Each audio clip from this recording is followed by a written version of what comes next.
Hello students, welcome again to my channel. Class 9th का sample paper अपना चल रहा है और मैं होप करती हूँ कि सेक्शन ए बी सी का सॉल्यूशन आपने देख लिया होगा। अगर अभी तक नहीं देखा है तो पहले उन सॉल्यूशंस को देखें। आज हम सेक्शन डी से स्टार्ट करने जा रहे हैं, जिसमें आपके 5-5 नंबर के 4 क्वेश्चन आएंगे, लेकिन उनमें 2 में इंटरनल चॉइस होगी। तो टोटल हम 6 क्वेश्चन यहाँ पर करने जा रहे हैं। लेक्चर हेल्पफुल रहे तो छोटा सा काम करना है, अपने फ्रेंड्स को शेयर करें और चैनल को सब्सक्राइब जरूर करें। चलिए स्टार्ट करते हैं। 5 नंबर में यूक्लिड का क्वेश्चन दिया गया है, जो कि बहुत आसान क्वेश्चन मैं कहूँगी है। बस इसमें एग्जाम वगैरह आपको थोड़ा सा लिखना है। If a point C lies between, दोनों मीडियम में करवाऊंगी मैं, A and B such that A C is equal to B C, then prove that A C is half of A B, explain by drawing the figure.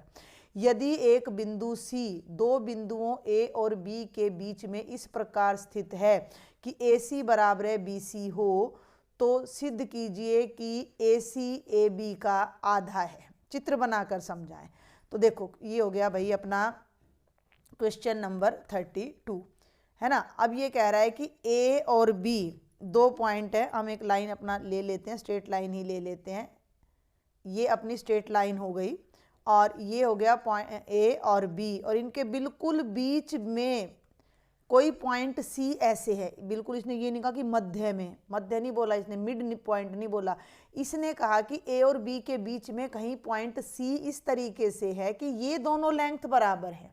ठीक है, तो आप थोड़ा सा इसको भी 5 नंबर का है तो थोड़ा बड़ा करके लिख देना कि ए व बी बिंदुओं के बीच में, बिंदुओं ए व बी के बीच में बिंदु सी इस प्रकार है, बिंदु सी इस प्रकार है कि ए सी और बी सी की लंबाई बराबर है।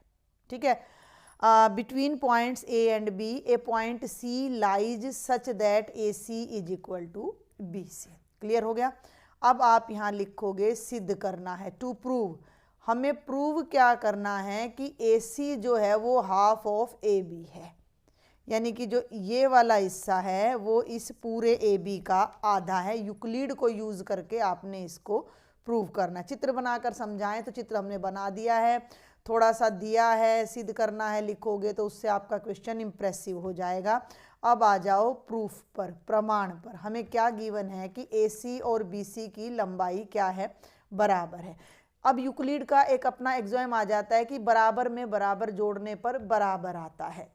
यूक्लिड का एग्जाम क्या कहता है कि इक्वल में इक्वल ऐड करो, बराबर में बराबर जोड़ा जाए तो बराबर होता है। तो ये AC और BC तो बराबर है और दोनों तरफ हम AC और जोड़ देते हैं। ध्यान देना मेरी बात पर, दोनों तरफ AC जोड़ने पर, ठीक है, ये ड है तो इधर भी AC था तो AC जोड़ दिया और इधर भी AC हमने जोड़ दिया। यहाँ आप कारण लिखोगे, क्या रीजन आप यहाँ लिखोगे कि बराबर में, यूक्लिड एग्जाम से कि बराबर, यहाँ इधर शायद फोटो ना आ जाए बीच में, बराबर में बराबर जोड़ने पर पूर्ण बराबर आता है।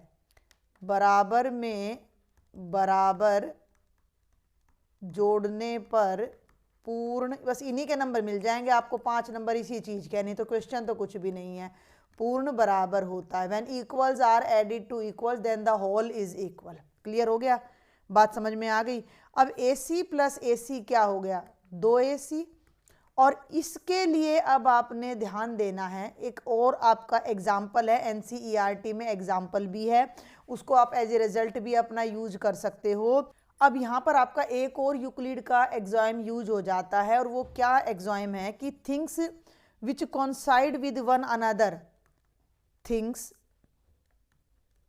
ये आपका हो जाता है चौथा एग्जाम। आप अपनी NCERT में देख भी सकते हो, things which coincide with one another. एक मैंने हिंदी में लिख दिया है, एक मैंने इंग्लिश में लिख दिया है। With one another are equal to one another. इसका क्या मतलब है कि अगर दो चीजें समपाती हैं एक दूसरे के, तो वो एक दूसरे के बराबर भी हैं।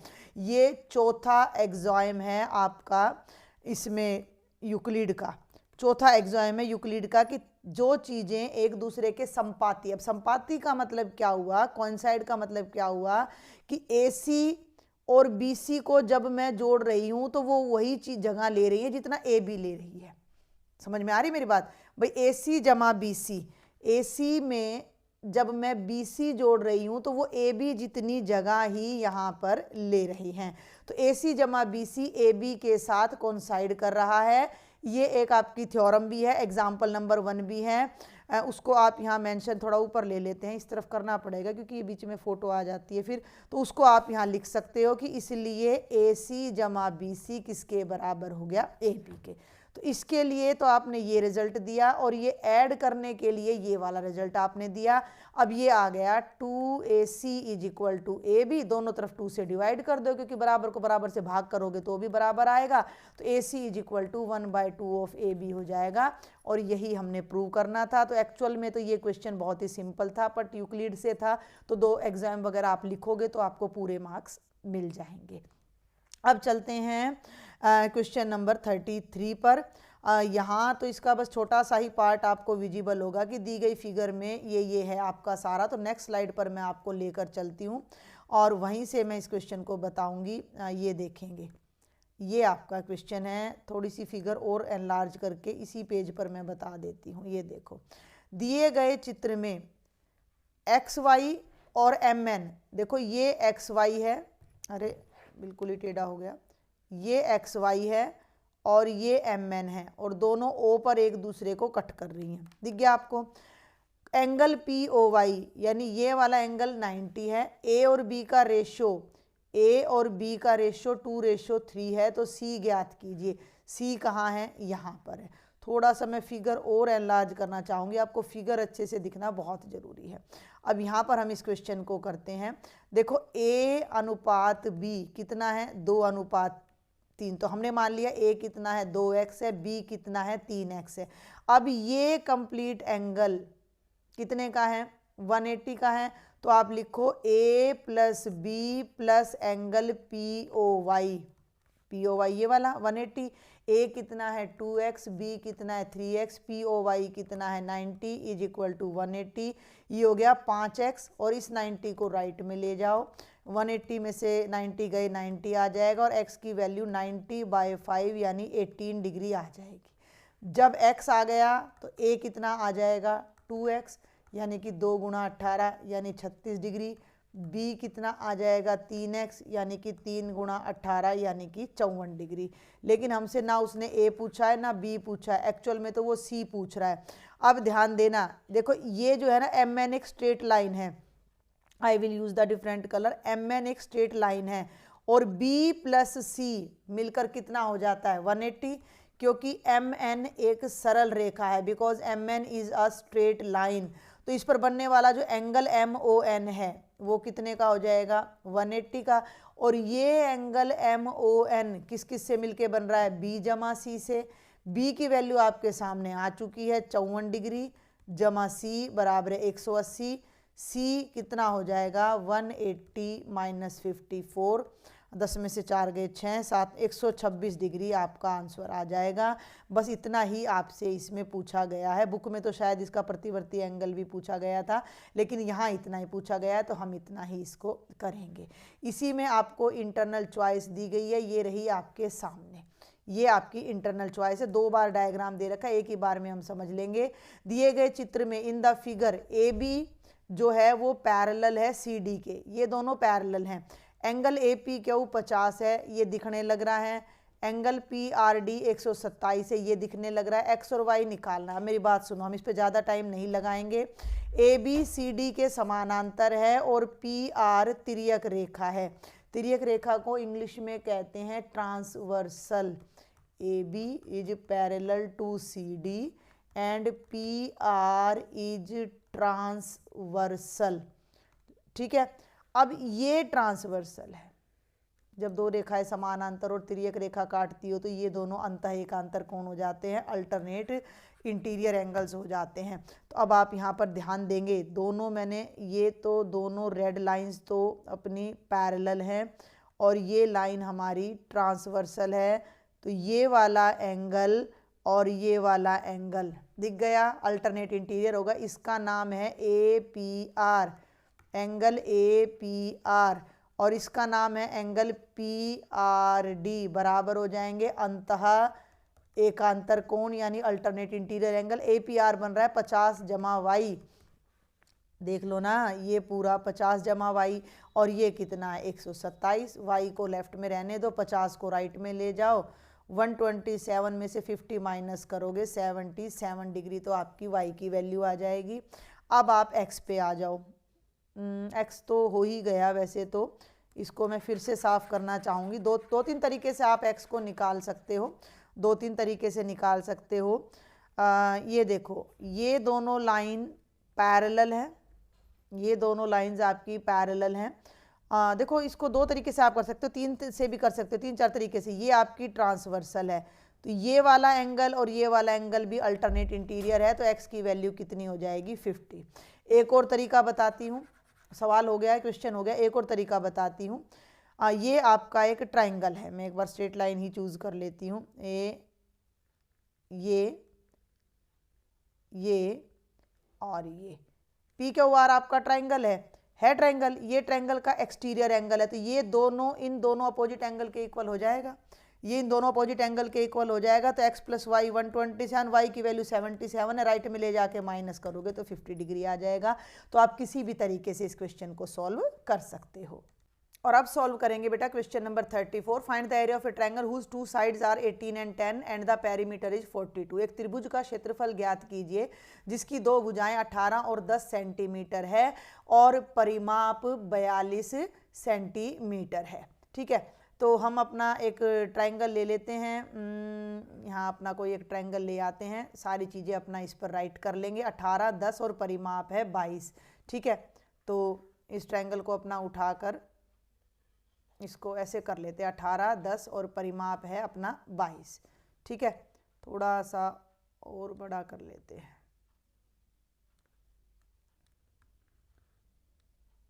ओके, तो ये हमारा आ गया ट्राइंगल। अब इसकी एक साइड है 18 सेंटीमीटर, दूसरी साइड है 10 सेंटीमीटर और परिमाप यानी पेरीमीटर हमारा कितना है 42। तो आप यहाँ पर देखो 5 नंबर का क्वेश्चन है, तो आप इसको ट्राइंगल को नाम दे दो, ट्राइंगल ABC।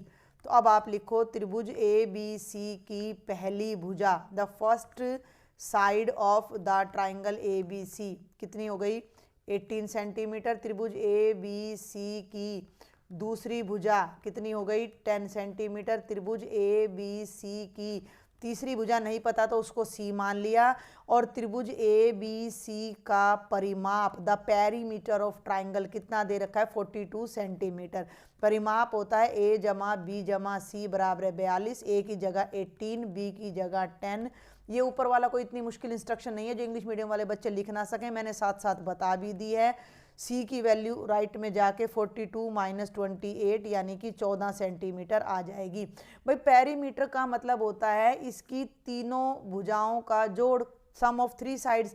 अब 3 साइड्स में से 2 साइड्स आपको दे रखी हैं, तो 42 में से उन दोनों को माइनस कर दो तो आपकी थर्ड साइड कितनी आ गई 14 सेंटीमीटर आ गई। अब आपने इसका निकालना है एरिया। तो एरिया के लिए आपको चाहिए अर्ध परिमाप यानी सेमी पेरीमीटर। तो परिमाप को यानी पेरीमीटर को 2 से डिवाइड कर दो तो 21 सेंटीमीटर आ गया। और अब आप हीरोन्स का फॉर्मूला यूज़ करेंगे। अब हमें ट्रायंगल की कोई ज़रूरत नहीं है, तो हीरोन के सूत्र द्वारा ये बात आप ज़रूर लिखेंगे, using Heron's formula area of triangle ABC यानी कि त्रिभुज ABC का क्षेत्रफल बराबर है S। ये 1 नंबर में फॉर्मूला भी आपसे बहुत बार पूछा जाता है, तो S - A S - B into S - C। अब पुट कर दो, S कितना है 21, तीनों जो साइड्स हैं आपकी वो 18 हैं, 10 हैं और 14 हैं, तो 21 - 10 और 21 - 14। ये तो हर बच्चा कर सकता है इस क्वेश्चन को। 21 में से 18 गए 3, 21 में से 10 गए 11 और 21 में से 14 गए 7। देखो 3 × 7 = 21, तो 21 एक बार आया, 21 2 बार आया और गुणा 11। अंडर रूट के अंदर जिनके पेयर बन जाते हैं उनको अंडर रूट से बाहर ले आते हैं। 21√11 सेंटीमीटर स्क्वेयर आपका एरिया आ जाएगा गिवन सर्कल का। पूरा क्वेश्चन मैंने एक सिंगल फ्रेम में यहाँ शो कर दिया। आप वीडियो को पॉज करके इसको नोट भी कर सकते हो। आसान सा था तो इसलिए मैंने इस पर ज़्यादा टाइम नहीं लगाया है। इसी में एक इंटरनल चॉइस भी आपको दे रखी है क्वेश्चन नंबर 34 में। Find the curved surface area of A right circular cone, slant height L 10 है, रेडियस 7 है। बहुत ही आसान सा नहीं दे दिया इसने क्या। एक लंबवृत्तीय शंकु का वक्र पृष्ठीय क्षेत्रफल ज्ञात करें, तो ये ऐसा क्वेश्चन अभी आ चुका है। तो L 10 है और रेडियस 7 और वक्र पृष्ठीय क्षेत्रफल होता है पाई आर एल। इतना आसान क्वेश्चन 5 नंबर में दे दिया। 22/7, आर की जगह 7 और एल की जगह 10 और ये कटकर 220 सेंटीमीटर स्क्वायर आपका आंसर आ जाएगा। एक नंबर का क्वेश्चन था। या तो इसको स्लांट हाइट की जगह केवल हाइट देनी चाहिए थी ताकि आप पाइथागोरस लगाकर स्लांट हाइट निकाल लेते। तो ये तो बहुत ही आसान सा क्वेश्चन था। आगे चलते हैं और ये है बेटा सेक्शन नंबर डी का last question. In this quadrilateral, इस चतुर्भुज में ए सी बराबर है ए डी है, यानी ये भुजा तो इसके बराबर है। ए बी कोण ए को समद्विभाजित करता है। ये पूरा कोण ए है और ये दोनों बराबर हैं, ये इसका बाइसेक्टर है। तो शो करें कि त्रिभुज ए बी सी, अब ये मिस प्रिंट है तो इसके लिए आप यहाँ पर देखो, त्रिभुज ए बी सी यानी ऊपर वाला ट्राइंगल और ए बी डी नीचे वाला ट्राइंगल सर्वांग सम है, कॉन्ग्रुएंट है, ये आपने शो करना है। और बी सी और बी डी के बारे में आप क्या कह सकते हैं, तो इतना आसान है। त्रिभुज ए बी सी व त्रिभुज ए बी डी में इसने ऐसे परोस के दे रखा है आपको कि भैया खा लो इस क्वेश्चन को, कुछ भी नहीं है, बिल्कुल रेडीमेड क्वेश्चन है। देखो इसने खुद ही बोल दिया कि ए सी ए डी के बराबर है, ए सी ए डी के बराबर है। इसने बोल दिया ए सी बराबर है ए डी, क्या दिया है, ठीक है। और ये वाला एंगल सी ए बी और angle D A B, angle C A B और एंगल डी ए बी भी बराबर है। कारण लिख देना क्योंकि ए बी रेखा, because A B bisects angle A, कोण ए को क्या करती है, समद्विभाजित करती है। Line A B bisects angle A और ए बी कॉमन है, ये साइड दोनों ट्राइंगल में है, तो A B is equal to A B, ये कॉमन है, सांझी है। तो दो साइड्स और उनके बीच का एंगल, तो side angle side rule of congruency of triangle से ट्राइंगल ए बी सी और ट्राइंगल ए बी डी क्या हो जाएंगे, कॉन्ग्रुएंट हो जाएंगे, सर्वांगसम हो जाएंगे। अब ये कहता है कि बी सी और बी डी, तो बी सी और बी डी भी बराबर हो जाएंगे।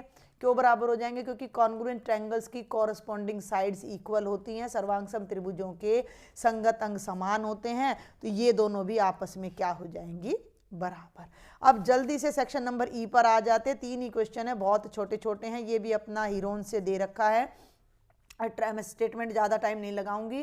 Triangular side walls of a flyover has been use for advertisement. भाई ये एक ट्रायंगुलर साइड है एक फ्लाई ओवर की, ये देख लो, ये फ्लाई ओवर है और फ्लाई ओवर के नीचे ये एक ट्रायंगल का पार्ट बना हुआ है, इसके ऊपर एडवर्टाइजमेंट लगानी है और उसका जो रेट है वो 5000 रुपीज़ पर मीटर स्क्वायर है। तो नीचे दिए गए क्वेश्चन के आपने आंसर देने हैं।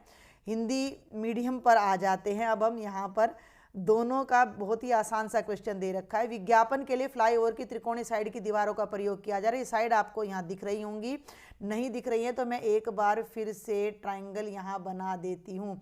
ये वैसे भाई राइट एंगल ट्रायंगल है नहीं, तो ये 120 है, ये 122 मीटर है और ये 20 मीटर है। पहला है पेरीमीटर ऑफ वॉल, यानी दीवार का परिमाप बताइए। भाई परिमाप, पेरीमीटर का मतलब तीनों साइड्स का सम आपने निकालना है। तो 122, ये केस स्टडी क्वेश्चन है, मतलब आपको एक स्टोरी दे दी जाएगी, उसको पढ़ के आंसर देना है। तो 2 2 2 4 और 2 6 और 1 2 262 मीटर। 262 मीटर आपका क्या हो जाएगा यहाँ पर पेरीमीटर आ जाएगा। 1 मिनट, 122 है भाई, ये 22 है, ये 22 है, ये 22 है और ये 264 मीटर आपका आ जाएगा। मैं यही देख रही थी कि शायद कुछ गड़बड़ है यहाँ पर, तो वो यही था कि 264 मीटर। सेकंड, हीरोन का सूत्र लिखिए। Write down Heron formula. अभी अभी तो लिख के दिया है मैंने आपको, S S minus A, S minus B और एस माइनस सी का under root. Third part main question है, त्रिभुजाकार दीवार का क्षेत्रफल निकालिए। तो मेरी बात सुनो, अब ये तो आ गया पेरीमीटर।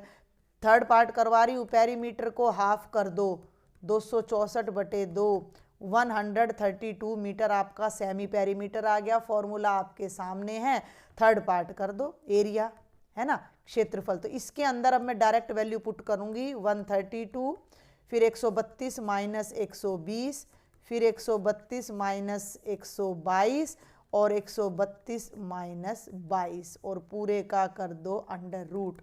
132 20 घटाओगे तो 12 और 10 और 110।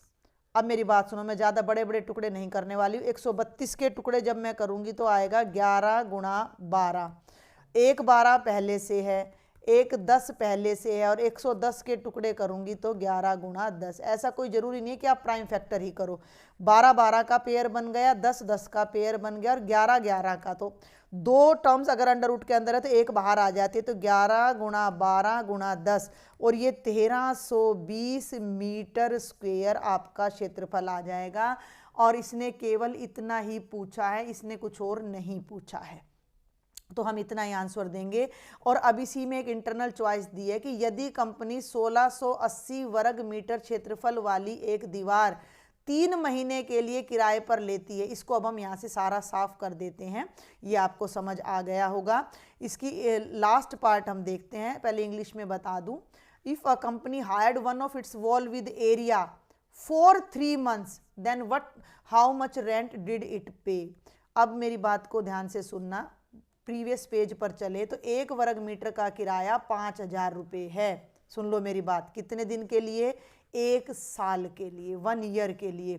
लेकिन वो 1 ईयर के लिए नहीं ले रहा, वो 3 महीने के लिए किराए पर ले रहा है। तो 3 महीने के पहले तो साल बना लो। समझ में आ रही है मेरी बात? 3 महीने का मतलब है 3/12 यानी कि 1/4 साल। क्लियर हो गया? 1 साल का 1 वर्ग मीटर का किराया। सुनो मेरी बात, अब आप लिखोगे 1 साल का 1 वर्ग मीटर का किराया कितना है?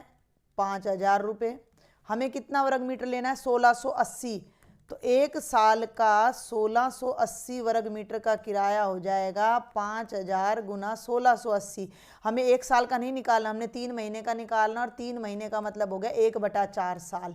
तो आप इसको डायरेक्ट भी कर सकते थे कि 5000 गुना 1680 गुना 1/4। अब आप इसको सॉल्व कर दो तो आपका आंसर आ जाएगा 4 चौक 16, 4 दूनी 8 और 0, यानी आपके पास आ गया 5000 गुणा 420, 3 और 1 4, 4 0 तो ये लगा दो, और 5 को 42 से गुणा कर दो, 5 दूनी 10, 1 5 के 20 और 1 21। तो इकाई दाई सैकड़ा हजार 10,000 लाख 10 लाख 21 लाख रुपए आपका किराया बन जाएगा।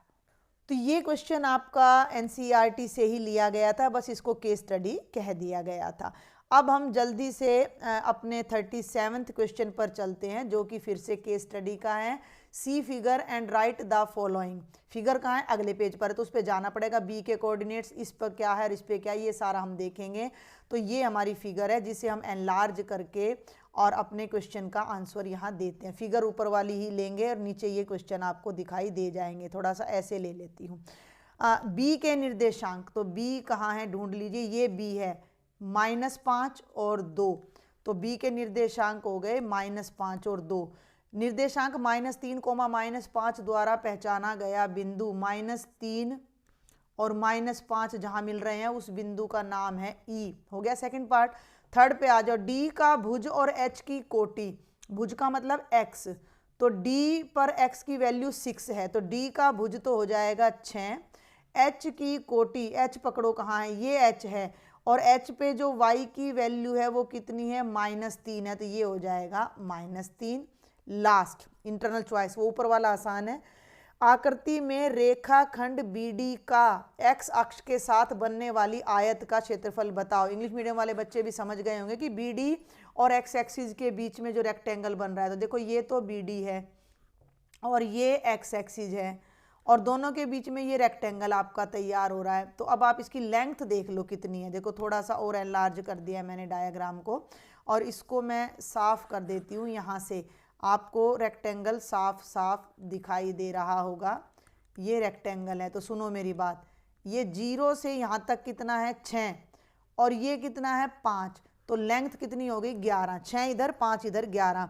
और ये और देख लो ये कितना है 2, तो लेंथ हो गई 11, विड्थ हो गई 2, तो एरिया कितना हो जाएगा 11 गुणा 2 यानी कि 22 वर्ग इकाई, 22 स्क्वायर यूनिट। आसान सा था भाई। इसको 6 तो इधर था, 5 इधर था। आयत का रेक्टेंगल का एरिया कब निकलेगा, जब लंबाई और चौड़ाई पता होगी। लंबाई चौड़ाई हमने देख ली।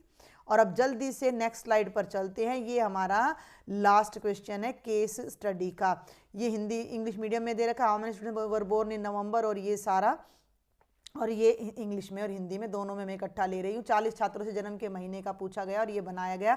नवंबर के महीने में कितने विद्यार्थियों का जन्म हुआ। इंग्लिश मीडियम में देख लो, how many students were born in the month of November. इतना कोई मुश्किल नहीं है कि आपको हिंदी बिल्कुल ही ना आती हो।